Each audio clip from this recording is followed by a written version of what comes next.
বেরিয়ে পড়লাম নাচের এক্সামের জন্য। আরে আমার না, আমার মামির মেয়ের।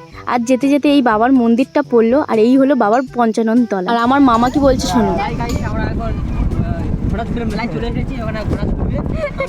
তবে শোনো, নাচের পরীক্ষার পাশাপাশি সেই দিন ছিল বরপণগাছির ঘোড়া। ঘোড়া দেখার সাথে সাথে চলেও এলাম সেই স্কুলে, যেই স্কুলে পরীক্ষাটা হবে। এদের সাজানোর পরে তোমাদের আরেকটা জিনিস দেখাবো। এই দেখো, ন্যাড়া মাথায় ঘুঙুর পরে বসে আছে। কি রোদ!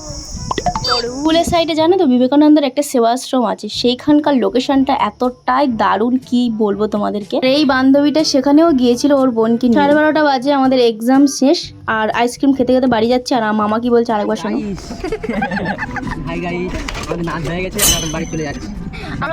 রাস্তায় যাওয়ার পথে দেখতে পেলাম তালের শাঁস, সেখান থেকে কিনে নিলাম।